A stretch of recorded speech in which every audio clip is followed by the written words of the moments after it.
अज्ञानतिमिरान्धस्य ज्ञानाञ्जनशलाकया चक्षुरुन्मीलितं येन तस्मै श्रीगुरवे नमः। श्रीचैतन्यमनभीष्टं स्थापितं येन भूतले स्वयं रूपः कदा मह्यं ददाति सपदातिकम्। नमो महावदानाय कृष्ण प्रेम प्रदायते कृष्णाय कृष्ण चैतन्य नाम्ने गौरत्विषे नमो नमो। नमो ब्रह्मण देवाय ब्रह्मणाय हितायस्य जगद्धिताय कृष्णाय गोविन्दाय नमो नमः। हे कृष्ण करुणा सिंधु दीनबन्धो जगत्पते गोपेश गोपिकान्त राधाकान्त नमोस्तुते।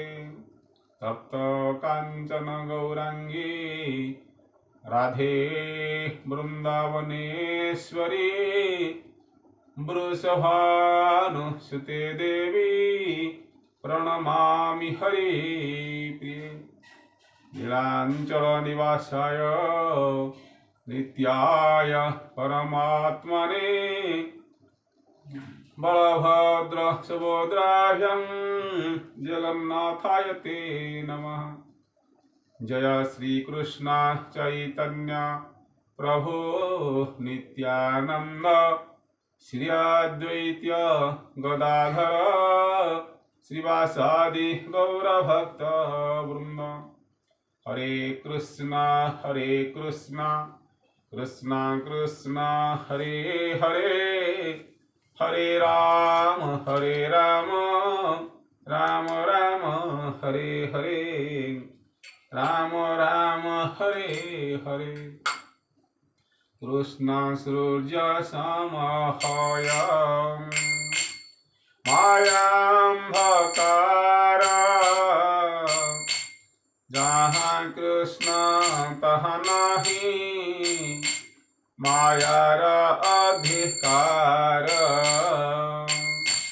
श्री कृष्ण चैतन्य प्रभु नित्यानंद हरे कृष्ण हरे राम श्री राधे गोविंद श्री राधे गोविंद जय जय राधे गोविंद जय राधे गोविंद जय श्री राधे गोविंद। हरे कृष्ण कृष्ण कृष्ण हरे हरे हरे राम राम राम हरे हरे। हरे कृष्ण कृष्ण कृष्ण हरे हरे हरे राम राम राम हरे हरे। श्री कृष्ण चैतन्य प्रभु नित्यानंद हरे कृष्ण हरे राम श्री राधे गोविंद। श्री कृष्ण चैतन्य प्रभु नित्यानंद हरे कृष्ण हरे राम श्री राधे गोविंद। श्री कृष्ण चैतन्य प्रभु नित्यानंद श्री अद्वैत गदाधर श्री श्रीवासादि गौरभक्तवृन्द हरे कृष्ण कृष्ण कृष्ण हरे हरे हरे राम राम राम हरे हरे हरे कृष्ण कृष्ण कृष्ण हरे हरे हरे राम राम राम हरे हरे। ओम श्री गणेशाय नमः। ओम श्री गणेशाय नमः। ओम श्री गणेशाय नमः। ओम नमः भगवते वासुदेवाय। ओम नमः भगवते वासुदेवाय। ओम नमः भगवते वासुदेवाय। कृष्ण नारायणं वन्दे कृष्णं वन्दे व्रजप्रियं कृष्णाद्रपायनं वन्दे कृष्ण वन्दे वृथासुतं सच्चिदानन्दरूपाय विश्वपत्यादिहेतवे तापत्रय विनाशाय श्रीकृष्णाय वयं नमः।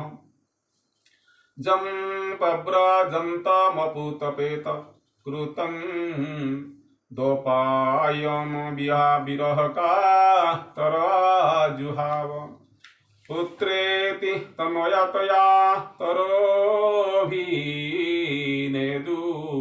संसर्वभूतहृदयं मुनि मानतोऽस्मि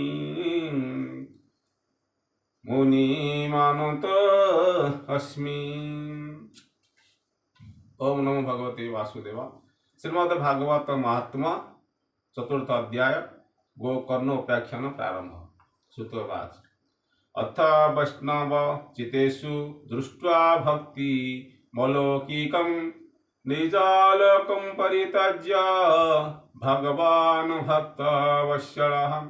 अथ वैष्णव चितेषु दृष्ट्वा भक्ति मलौकिकं निजालोकं परित्यज्यं भगवान भक्त वत्सल। शीत मुनि कहले, हे मुनिवर, जे सेतेबेले को भक्त मान चित्तरे अलौकिक भक्ति उदित हो सारी ता देखि भक्त वत्सल श्री भगवान निजर धाम छाड़ी सेमानक चित्तरे आविर्भूत होइले।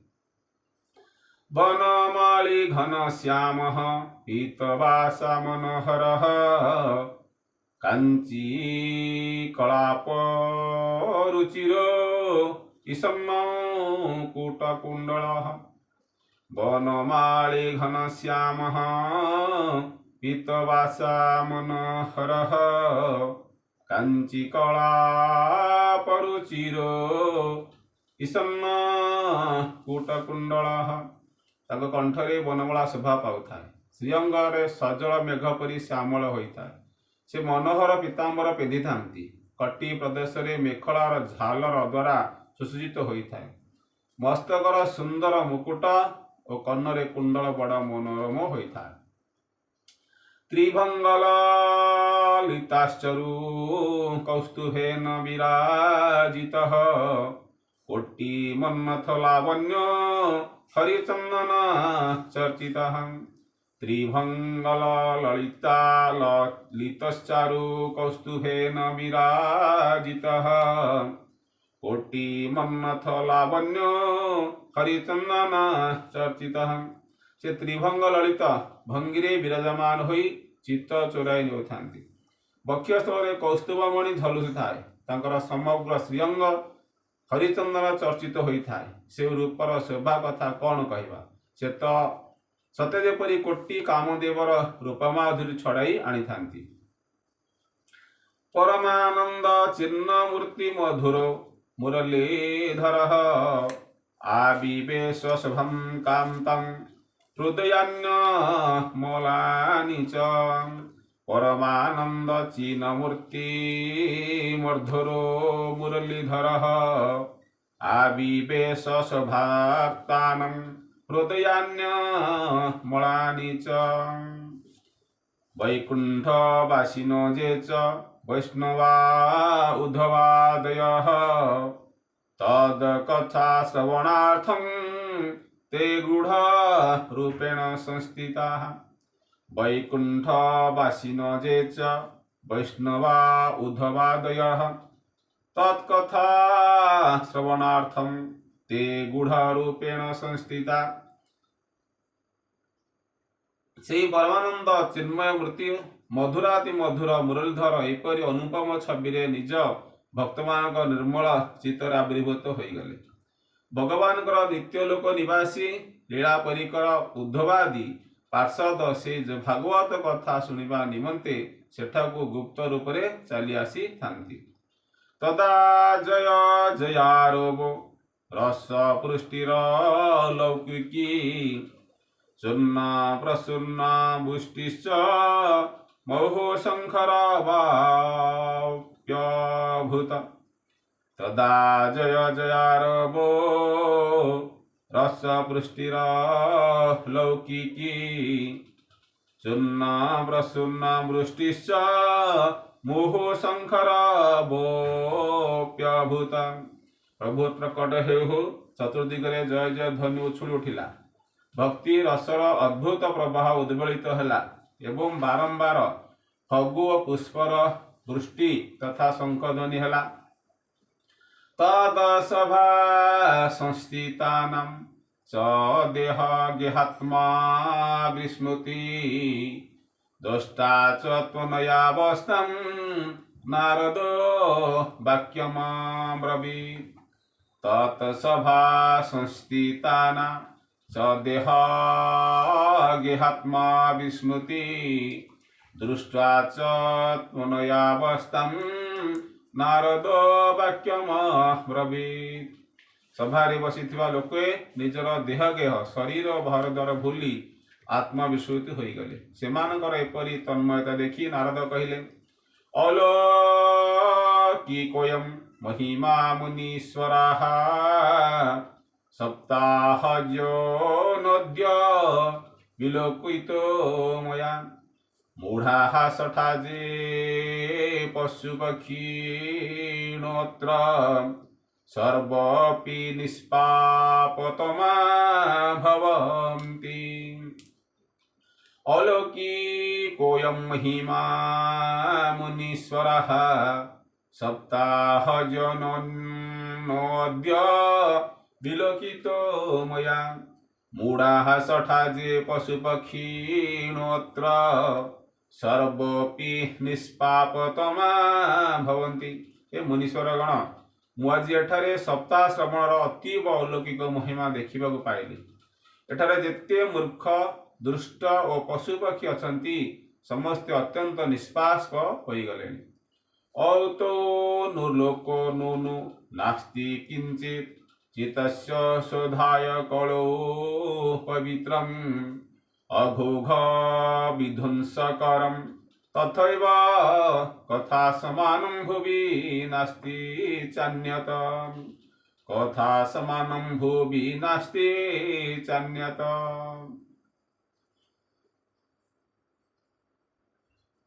तेणु एथिरे कौनसी संदेह नहीं जे एही कली काल रे चित्तशुद्धि करिबा तथा मर्त्यलोकर पाप पुंज नाश करने निमंते भागवत कथा परी अन्य कौनसी द्वितीय पवित्रकर उपाय नहीं।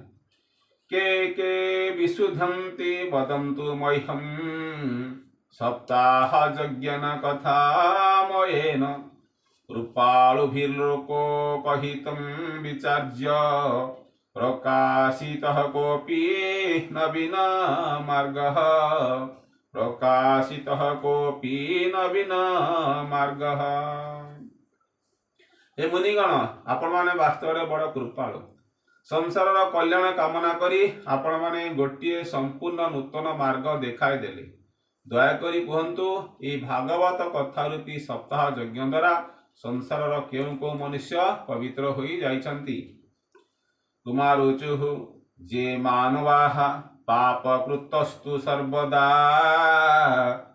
सदा दुराचाररता विमार्गाः क्रोधाग्नि दग्धाः कुटिलाश्च कामिनः सप्ताह यज्ञन कौलो पुनंती ते। कुमार कहते जे मानवाः पाप कृतस्तु सर्वदा सदा दुराचाररता विमार्गगाः क्रोधाग्निदग्धा कुटिलाश्च कामिनः सप्ताह जगन कौलो पुनंती ते। सनकादि कहले जो माने सर्वदा पाप करती सदा दुराचार ही तत्पर रहती और विपरीत मार्ग रे चलती तथा जो माने क्रोधाग्नि रे जलुथांती जो माने कुटिल और कामपरायण से माने समस्ते ही कलिजुग रे भागवत सप्ताह यज्ञ द्वारा पवित्र हो जाती।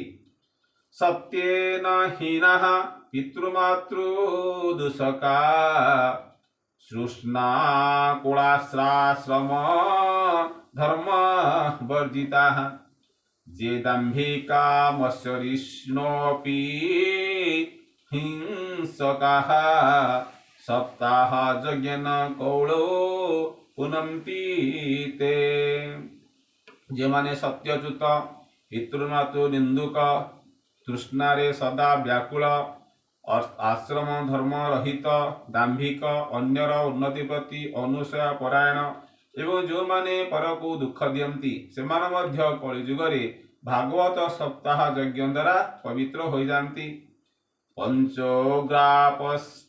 पंचोग्रापापा स्वलच्छद्म कारिणः क्रूराः पिशाचैव निर्दयाश्चे ब्रह्म सपुष्टा व्यभिचारकारिणः सप्ताह जगन कौलो पुनंती ते। जो दुष्ट माने दुराग्रह पूर्वक सर्वदा काय मनोवाक्य रे पाप करती जो माने अन्यर धर्म ही बड़ लोक हुअंती एवं जो माने मिलन मना दुष्ट हृदयर सेमान मध्य कलिजुगरे भागवत सप्ताह यज्ञ द्वारा पवित्र हो जाती। कायेन वाच्य मनसापि पातकं नित्यं प्रभु प्रकुर्वन्ति सठा हटेन जे परस्वपुष्टा मलिना दुराशयाः सप्ताह जगेन कौलो पुनन्ति ते। अत्र ते कृत्ययिष्याम इतिहासं पुरातनं यस्य श्रवणमात्रेण पापहानिः प्रजायते। अत्र ते कृत्ययिष्याम इतिहासं पुरातनं यस्य श्रवणमात्रेण पापहानिः प्रजायते। हे नारद वर्तमान आमे आपण को एक यही संपर्क एक प्राचीन इतिहास शुणाउछु ताहा शुणिले सकल पाप नष्ट हो जाए। तुंगभद्रा तटे पूर्वमभूत पतनामुतमम जत्र वर्णः स्वधर्मेण सत्य सतकर्म तप्तराः। तुंगभद्रा नदी कूल गोटे सुंदर पूर्व काल तुंगभद्रा नदी कूल गोटे सुंदर नगर थिला। सेठारे सकल वर्णर लोक निज निजर धर्म आचरण पूर्वक सत्य और सत्कर्म तप्तर थिले। आत्मदेव पुरे तस्मिन् सर्ववेद विशारदः श्रौतस्मातेषु निष्पातो द्वितीय इव भास्करः। आत्मदेव पुरे तस्मिन् सर्ववेद विशारदः तस्मौतौ स्मातेषु निष्पातो द्वितीय इव भास्कर। से नगरी रे आत्मदेव नामक जने ब्राह्मण वास करुथिले। से सकल वेदरे विशेषज्ञ और श्रोत स्नाता कर्म निपुण थिले। सेथिले द्वितीय सूर्य परि तेजस्वी। भिक्षुक वित्तवालोके तत्प्रिया धुंदुली स्मृत्वा स्ववाक्य स्थापिता नित्यं सुंदरी सुकुलो भवा। भिक्षुको वित्तवालोके तत्प्रिया धुंदुली स्मृत्वा स्ववाक्य स्थापिता नित्यं सुंदरी सुकुल भवा। से धनधान्य होई मध्य पौरोहित करी जीवन यापन करुथिले। तांकर धर्मपत्नी धुंदुली थिला कुलीना और सुंदरी, किंतु से थिला बड़ जिदखोर। ताकू अन्य को समालोचना करबा भल लागुथिला। से थिला बड़ क्यूरा, कौनसी ना कौनसी कथा नहीं से सर्वदा बकबक होता। से गृहक्रम निपुण थिला सत्य, किंतु थिला बड़ कृपण और कली पुड़ी। लोको वार्ता क्रूरा प्रायसो बहु कल्पिका बहु जल्पिका। सुरा च गृहकृतेषु कृपणा कलह प्रिया। एवं निवसतो प्रेम्ना दंपतो रमणायणः। अर्थः कामस्तो युरासन्नं सुखाय गृहादिकम। ब्राह्मण दंपति पाखरे यथेष्ट धन थिला, विलास सामग्री मध्य थिला, घर द्वार मध्य सुंदर होइथाय। एपरि भाବରେ से ब्राह्मण दंपति प्रीतिपूर्वक जीवन यापन करुथिले। किंतु एते थाई मध्य निसंतान होइथिबारु सेमाने आंतरिक सुख शांति पाउ नथिले। पश्चार्धमाह समारद्वास्ताभ्यां संतान हेतवे। गोभ्यो हरिण्य वास्यांसि दानभ्यो गच्छत सदा। धनार्धं धर्म मार्गेण ताभ्यं नित्यं तथापि च। न पुत्रो नापि वा पुत्री तश्चिंतातुर भ्रूणम। बयस गड़ीगलु सेमाने संतानटे पाई नाना प्रकार पुण्यकर्म आरंभ करदेले और दीन दुखी मानकु गो भूमि सुवर्ण वस्त्रादि दान कले। एहीपरि धर्म मार्गरे सेमाने निजर अधा धन व्यय करदेले, तथापि सेमानकर पुत्रटीए कि झीटी हेला नाही। तेणु ब्राह्मण जनक अत्यधिक चिंतातुर होई पड़िले। धर्मार्थं धर्म मार्गेण ताभ्यं नीतं तथापि च। न पुत्रो नापि वा पुत्री तच्चिंतातुर भृशम्। एकदा सद्विजे दुःखात् गृहं त्यक्त्वा वनं गतः। मध्याह्ने तृषितो जातसंरागं संपेयवान। दिनकर कथा से ब्राह्मण अत्यंत दुखरे घर बाहरी बन को चलीगले। दिन दुईपर बेलू तांको खूब शोष लगिला, तेणु से बणरे थिबा गोटे पोखरी कूल पहुँची गले। पीत्वा जलं निसन्नस्तु प्रजा दुखेन कर्षितः। मुहूर्तादपि तत्रैवं सन्यासी कश्चिदागतः। जी संतान होइथिबारु तांकर देह दुखरे सुखी जाइथिला, से क्लांत होई जाइथिले। तेणु पानी पुंदिए पी देई पोखरी कूल बसी पड़िले। प्राय 2 घड़ी बेले सेठाकू जड़े सन्यासी महात्मा आसिले। दृष्ट्वा पीता जलम तम तो विप्रो जातस्तदन्तिकं। नत्वा च पादयोस्तस्य निःश्वसन संस्थिता पुरः। पीत्वा जलं निसन्नस्तु प्रजा दुखेन कर्षितः।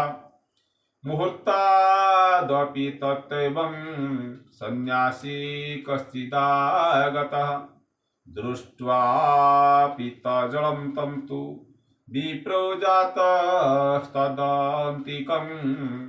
नत्वा च पादयोस्तस्य निःश्वासन संस्थित पुरः।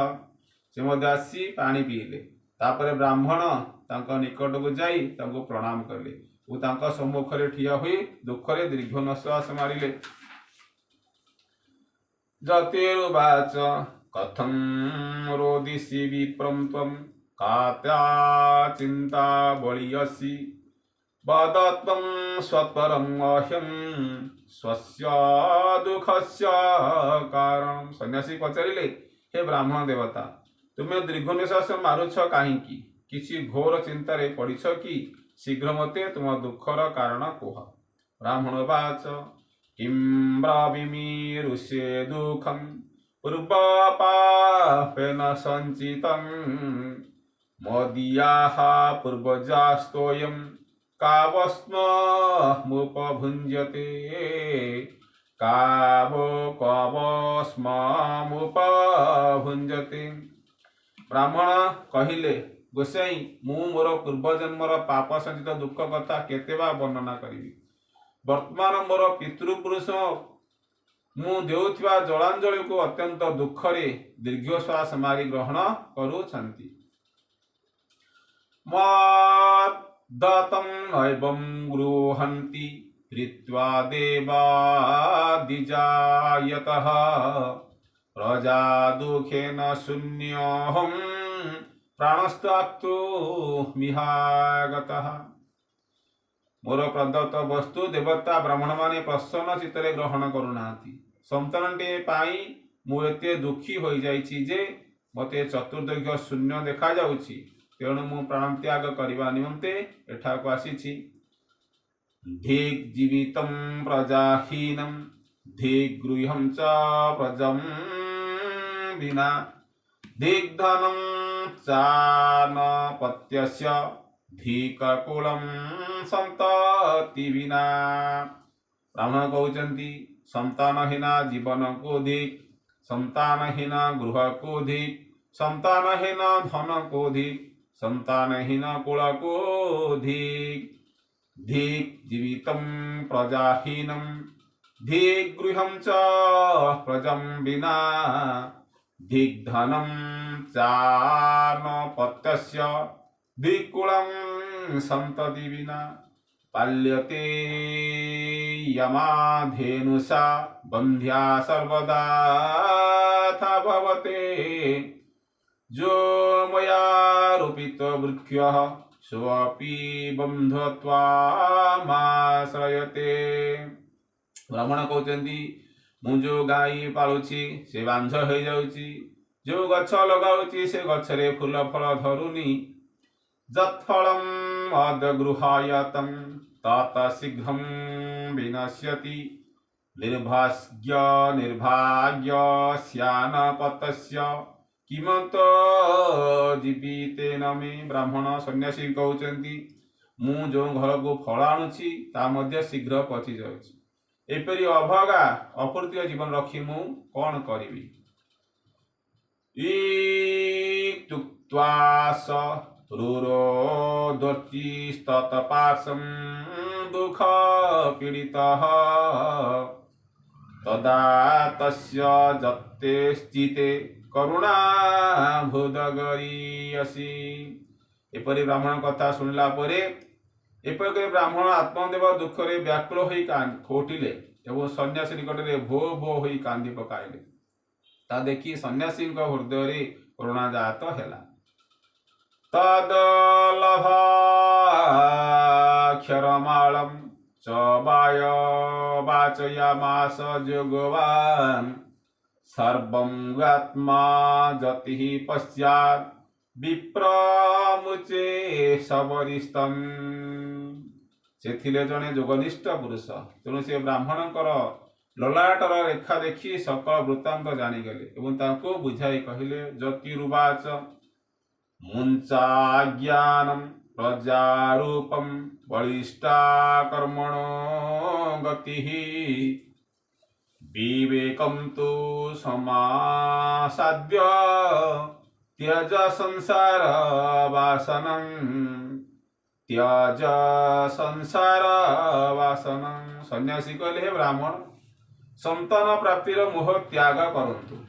कर्मर गति बड़ विचित्र। विवेकर आश्रय नहीं संसार वासना छाड़ी दियंतु। शुणु विप्र मया त्यज्य प्रारब्धं तु विलोकितं सप्त जन्मावधिताव पुत्रो नैव च। से कहते हे विप्र शुणु हे विप्रवर तुम शुण तुमर प्रारब्ध देखा मु जापारुछि जे तुम्हें 7 जन्म पर्यंत कौन संतान लाभ कर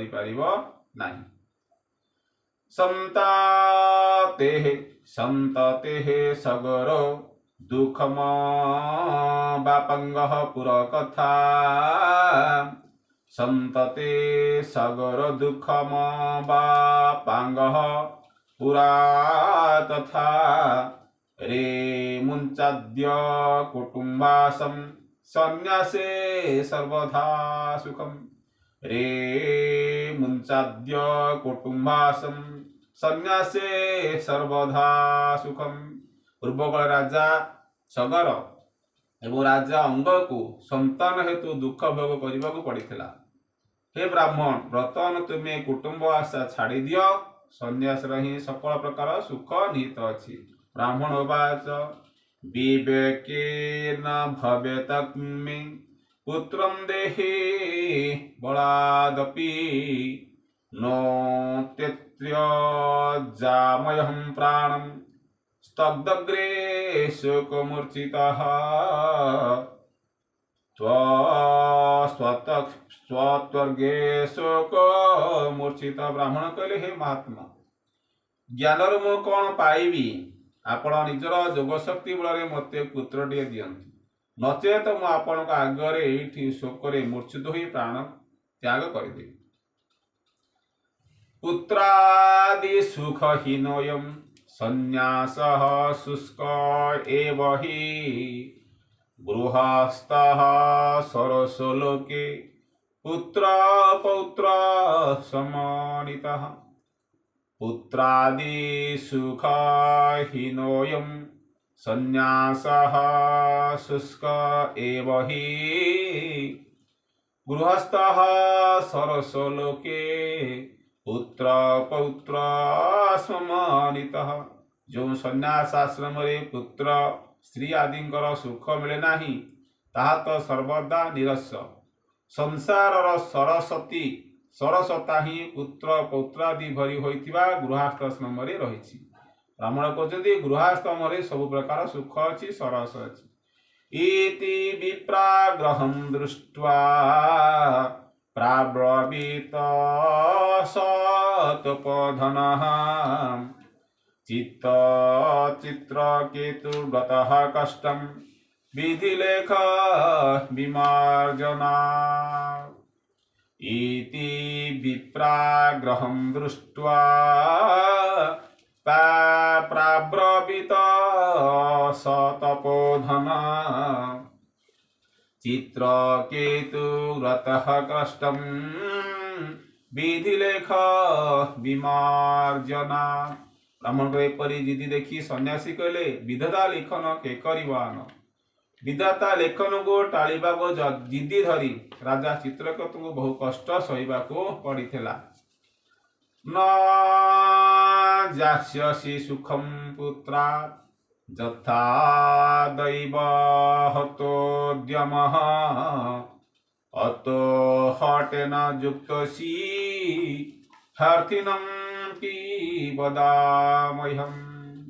न जास्यसि सुखं पुत्रा यथा दैव हतोद्यमः अतो हटेन युक्तसी हार्थिनं पिबदामह्यं। तुम जानी रख विधाता द्वारा समस्त उद्यम पंड होइथिबा व्यक्तिों परि तुमको मध्य पुत्र सुख मिलिब नाही।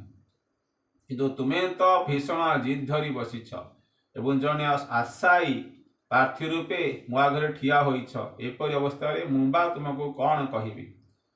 सत्याग्रहं समालोक्य फलमेकं सदत्तवान् इदं भक्षय पद्मात्वं ततः पुत्रो भविष्यति। शेषे से महात्मा देखिले जे ब्राह्मण कौन से प्रकार जिद छाड़बार नुहति। तेणु से गोटे फल दे कहले एइटी नहीं तुम धर्मपत्नी की दियो या खाइले ठारू गोटे पुत्र जन्म हेब। सत्यं शौचं दया दानमेक भक्तं तु भजनं वर्षावधि स्त्रिया कार्यं तेन पुत्रो नीति निर्मल सत्यं शौचं दया दानमेक भक्तं तु भोजनं वर्षावधि स्त्रिया कार्यं तेन पुत्र अति निर्मलः। किंतु तुम स्त्री को 1 वर्ष पर्यंत सत्यता शौचारता रक्षा करने पड़ो ता सहित दयालु और दानशील हेबाकू व्रत पालन करने पड़ो एवं से एणु तेणु भोजन न करी दिन में गोटे बकत भोजन करेंगे वर्षे पर्यंत एपरी नियम पालन कर चलिले सत् स्वभावर पुत्रटीए जन्म हेब। एवं मुक्त्वा जजौ जोगी विप्रस्तु गृहमागतः पत्न्याः पाणुं फलं दत्त्वा स्वयं जातस्तु कुत्रचित्। एवं मुक्त्वा जजौ जोगी विप्रस्तु गृहमागतः पत्न्याः पाणुं फलं दत्त्वा स्वयं जातस्तु कुत्रचित्। एपरी कही से जोगीराज चलीगले एवं ब्राह्मण घर को फेरी आसिले। घरे स्त्री हाथ में फलटी दे सब कथा बुझाई देवा परे आत्मदेव अन्य क्रम बाहर को चलीगले। तरुणी कुटिला तस्य सख्यग्रे च रुरोधः अहो चिंता ममोत्पाना फलं त्याहं अभक्ष्ये। तरुणी कुटिला तस्य सख्यग्रे च रुरोधः अहो चिंता ममोत्पन्ना फलं चाह्यं न भक्ष्ये। तांको स्त्री तो बड़ कुटिल स्वभावर लोक थिला। से कांदी कांदी तार जन सखी कहला आलो सखी मु तो बड़ चिंतार पड़ी गली मु ए फल खाइबी कि ना नाही तू मते बुझाई कह। फल भक्षेण गर्भ स्याद गर्भेण दर बुर्धितो स्वल्प भक्ष्यं तत्तो शक्ति गृह कार्यं कथं भवेत्। फल भक्षेण गर्भ स्याद गर्भेण दर बुर्धिता स्वल्प भक्ष्यं तत्तो शक्ति गृह कार्यं कथं भवेत्। फल खाईदेले तो गर्भ रही गर्भ रहिले पेट बढ़ी मु तो मु दी बेला दिवगत एणु तेणु न खाई अल्प खाई रहिले मोर बल क्षीण हो मु दुर्बल हो गले तू कहलु भला ए घर धंदा चलिब किपरि। दैवात धाटा व्रजेद ग्रामे पलायेद गर्भिणी कथं सुकबन्नी वसेद गर्भस्थं कुक्षे कथमश्रुजेत। पुणी दैव जोगु जदि आम गाँव में डकायत बसीजे मु गर्भिणी माइपीटा से मुहर किपरि धाई पलि जापरि कहलु। जदि सुखदेव परी मो गर्भटा पेटरे ही रही मुझे बाहर करी किपरि। दैवात धाटा व्रजेद ग्रामे पलायेद गर्भिणी कथं सुकबन्नी वसेद गर्भस्थं कुक्षी कथमश्रुजेत।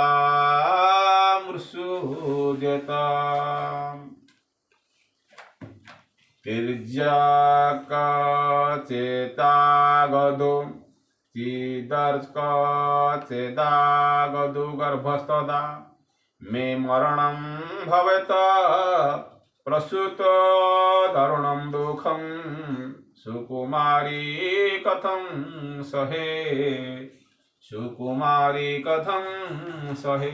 यदि प्रसव स्थल छुआटा ठीक भाव न बाहरी पड़ा ताहले बड़ अड़ुआ हो तेबे मु निश्चय मरीजीवि ए प्रसव वेदना बड़ कष्टकर मु सुकुमार तरुणी एभली कष्ट किपरि सहिबि कह मदेयं मयि सर्वस्वं नानन्दा सहरे तदा सत्य शौचादिनिमयो दुराराध्य सदृश्यते मन्दयं मयि सर्वस्वं नानन्दा सहरे तदा सत्य शौचादिनियम दुराराध्य सदृश्यते जदि दुर्बल हो तेबे मो घर मो तेबे तो मो ननंद आसी घरे सबु धन संपत्ति बही नहीं जीव पुणी मते जहा लगुची से मो द्वारा ए सत्य शौच आदि नियम पालन हेबा बड़ मध्य कठिन लालने पालने दुखम प्रसूतायस वर्त्यते बंध्या वा विधवा नारी सुख्युनी चेति मे मतिः लालने पालने दुखम प्रसूतायस्य वर्त्यते बंध्या वा विधवा नारी सुखिनी चेति मे मतिः छुआ जन्म करिथिबा स्त्री पक्षी छुआर लालन पालन करबा भारी कष्टकर मो विचार बंध्या और विधवा स्त्री ही सुखी एवं कुतर्क जोगेन तत्फलं नैव्यभकितं पत्वा पृष्टं फलं भुक्तं चेति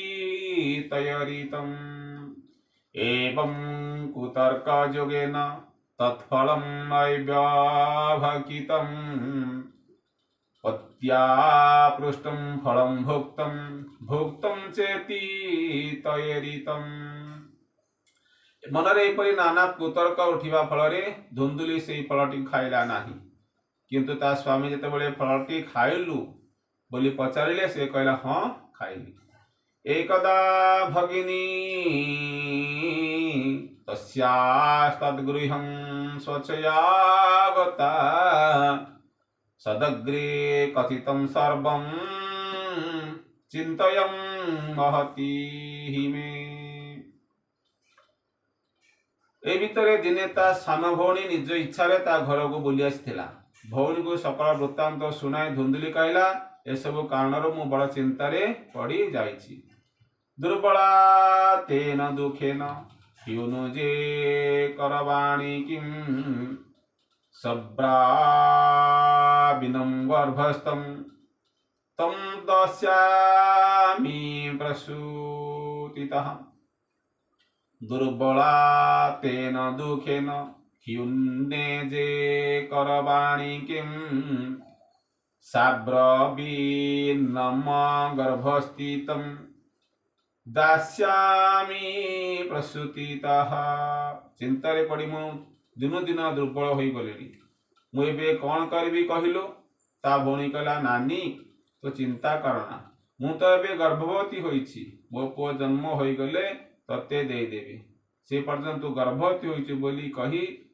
70 टका लुचाई रख और घरे निश्चिंत रह तू मो स्वामी को किछि धन देदेले से तते पुओटी देदेवे तावत कालम सगर्भेव गुप्तातिष्ठ गृहे सुखम जीवितं तं मतपत्यज सते दास्यति बालकं शास्मासिको कृतो बालम् इति लोको वदिष्यति तबालं पोषयिष्यामि नित्यमागत्य ते गृहे आम एपरी उपाय करिबु जे लोक कहिबे आमर 6 मासिया पुओटी जन्म होई मरीगला किंतु मु प्रतिदिन तो घर को आसी पुओ को लालन पालन करिबी फलमपयध्येनौतं परीक्षार्थं तु साम्प्रतं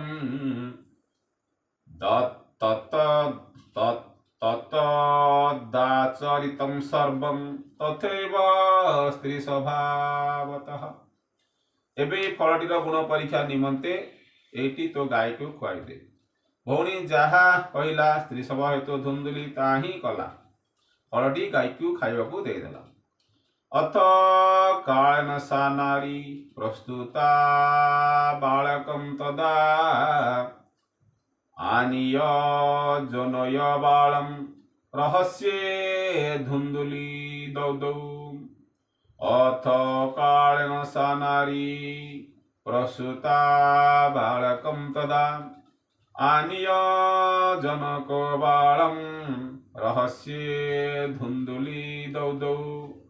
तया च कथितं भद्रे प्रसूतः सुखमभर्कः लोकस्य सुखमुत्पन्नं बात्मादेव प्रचोदयात्। तापरे समय अनुसार धुंदुलीर भौणी पुओटीए जन्म कला एवं पूर्व मसुधा अनुजाई से पुअर बापा चुपचाप पुओटी को आनी धुंदुली को देदेला। धुंदुली ता स्वामी आत्मदेव को जनादेला जे बिना कष्ट तार पुओटीए जन्म है। आत्मदेवकर पुओ होइछि बोली शुणी लोके बहुत आनंदित हेले।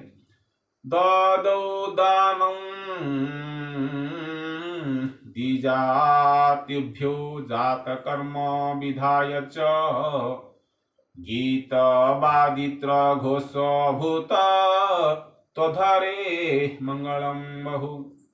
भूर्तुरग्रे अब्रीदवाक्यं स्तनं नास्ति कुचे मम अन्यस्तन्येन निर्दुग्धा कथं पुष्यामि बालकम्। बत स्वसु प्रसूतयामृतो बालकस्तु वर्त्यते तमाकार्य गृहे रक्ष्यं सा त्रेभिं पोषयिष्यति। धुंदुली स्वामी कहला मो स्तन आदौ दूध नाही खाली गाय दूध रे छुआटे किपरि पालिबी। मो भौणीर अल्प दिन तले पुओटी होई मरी जाइछि। ताकू डाकी आनी आम घरे रखाइले से तुम पुओ को दूध दे पाली पोषी रखंता। या शुणी पुओ को बंचे रखिबा निमंते आत्मदेव ताही कले। धुंदुली से पुओर ना रखिला धुंदुकारी। पतिना तत्कृतं सर्वं पुत्र रक्षण हेतवे पुत्रस्य धुंदुकारिति नाम मात्रा प्रतिष्ठितं।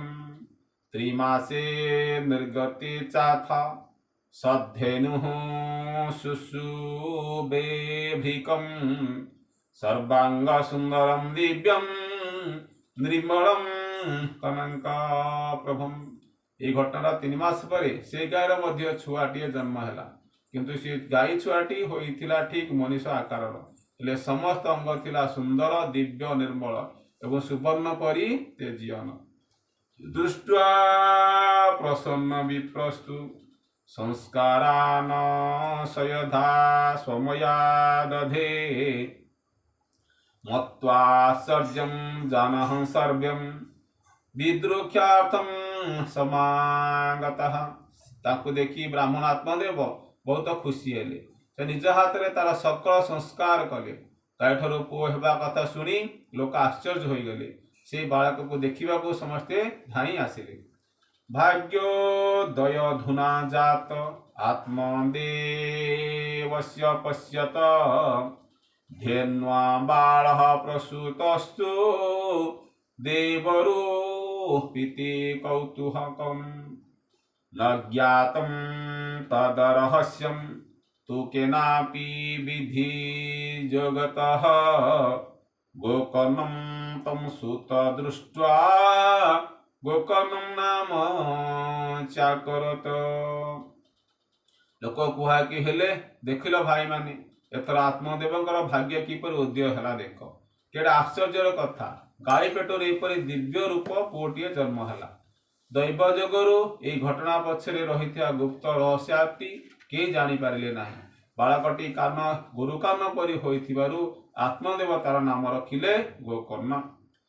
कियत कालेन तौ जातौ तरुणौ तनया भुवौ गोकर्णः पंडितो ज्ञानी धुन्धुकारी महाखलः स्नान शौच क्रियाहीनो दुर्भिक्षी क्रोधवर्धितः दुष्टरी ग्रहकर्ता च सावहस्तेन भोजनम् चौरः सर्वजनद्वेषी परवेश्म प्रदीपकः लालायनायाभरण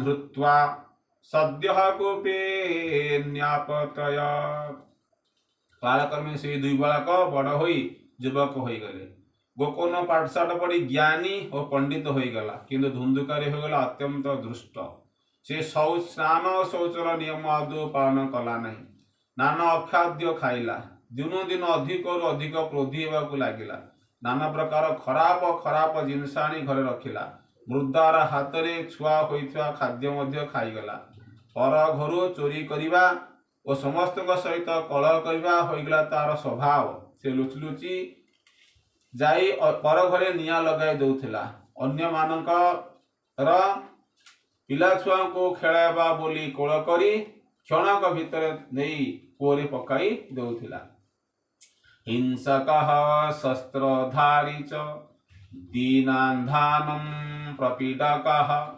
चण्डलाभिरतो नित्यं पाशहस्तः स्वसङ्गतः तेन वेश्या कुसङ्गेन चित्तं जीवितं तु नाशितम् एकदा पितरोत्याढ्य पत्राणि स्वयमारहरत्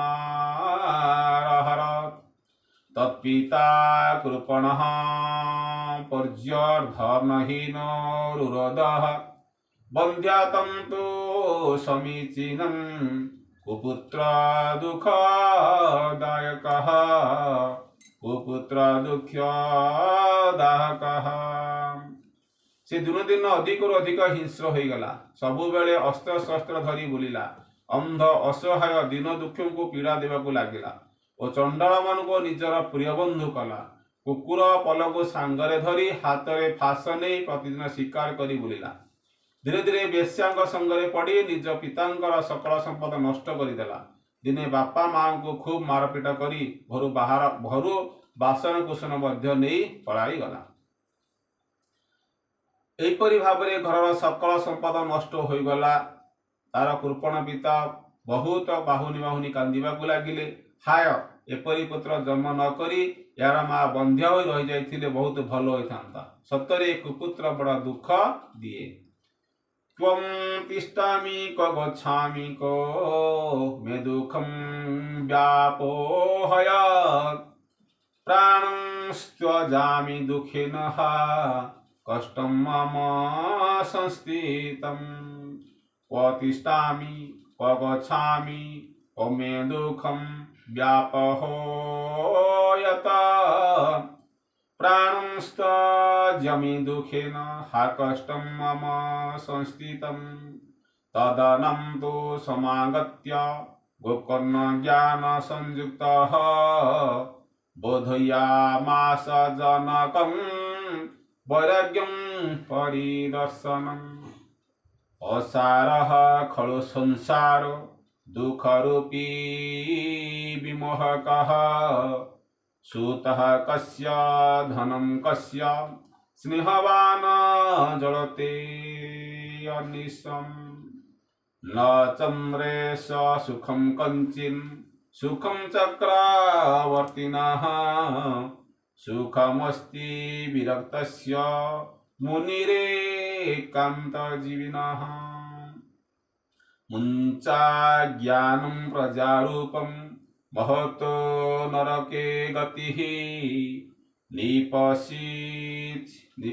निपतिष्यसि देहायं सर्वतत्त्वा वनं व्रज तद्वाक्य तु समाकर्ण्य गन्तु कामः पिता ब्रवीत् कि कर्तव्यं वने तात तत्त्वं वद शिव सविस्तरम् एबे मु कुआड़े जीवी रहिबी केउठी मोर विपत्ति किपरि कटिब हाय मो परे कि विपत्ति पड़ी न गला सते ए दुखरे पड़ी दिने मो प्राण चलीजिव एपरी कांदु कांदु परम ज्ञानी गोकर्ण आसी सेठारे पहुंची गले और पिता को वैराग्य विषय उपदेश दे बहुत बुझाइले से कहले बापा ए संसारटा असार संसार हूँ दुख स्वरूप पुणी यही मनुष्य को मोहरे पकाई दिए कहार बा पुओ कहार बा धन ए मोह वृथा मोहग्रस्त पुरुष दिन राति दुखरे जलुए वास्तव में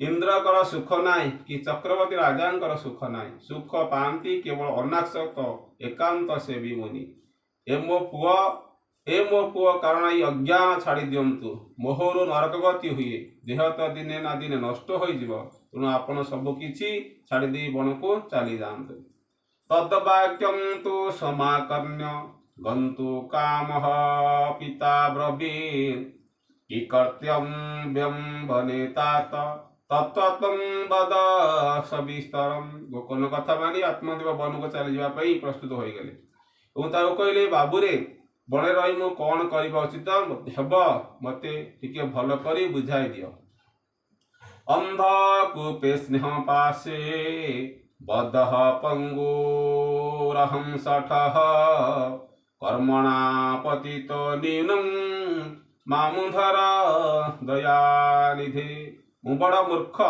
आज पर्यंत कर्मवशतः स्नेहपाशरे बांधी होई मु पंगु परी यही गृह रूपी अंधक पर पड़ रही तू तो बड़ दयालु मत उद्धार कर कोकनवाच देहास्ति मा सरुधेर भिमति तज्जतम जयासुतादिषु सदा ममतं विमुञ्च पश्यानिशं जगदिदं क्षणभङ्गानिष्टं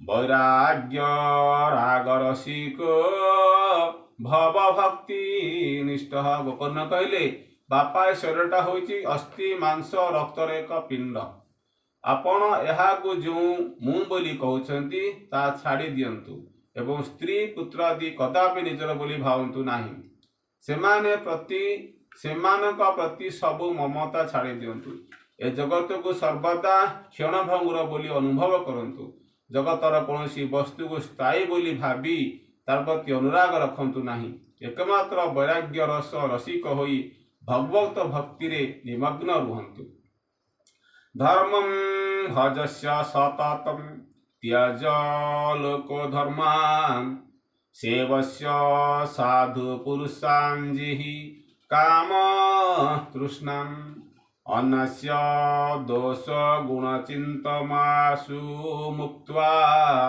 सेवा कथा रसमोहो नितरं पिबत्वमन् भागवत भजन ही सबुठारु बड़ धर्म निरंतर से भजनर आश्रय नियंतु अन्य सकल प्रकार लौकिक धर्म त्याग करंतु सर्वदा साधुजन मानकर सेवा करंतु भोग लालस को प्रश्रय दियंतु नाही अन्य मानकर दोष गुण विचार करिवार प्रवृत्ति यथाशीघ्र परित्याग करी केवल भगवत सेवारे नियोजित रही भगवत कथा रस पान करंतु एवं सुतक्ति वसतोपि गृहं विहाय जात वनं स्थिरमति गत 60 वर्षं युक्त हरेण अनुदिनं परिचर्यायिषु श्रीकृष्ण पापनियतं दशमस्य पठात् वो कथारे प्रभावित होई आत्मदेव गृह त्याग कर वन को चलीगले से 60 वर्ष हो जाइथिला से स्थिर करनेले जे से थर केवल भगवान को भजिबे वन रही दिन राति भगवान रो पूजा सेवा करने फल से भगवान श्रीकृष्ण को पाई गले रे श्रीमन्नारायण नारायण हरि हरि लक्ष्मी नारायण नारायण हरि हरि श्रीमन्नारायण नारायण हरि हरि लक्ष्मी नारायण नारायण हरि हरि भज नारायण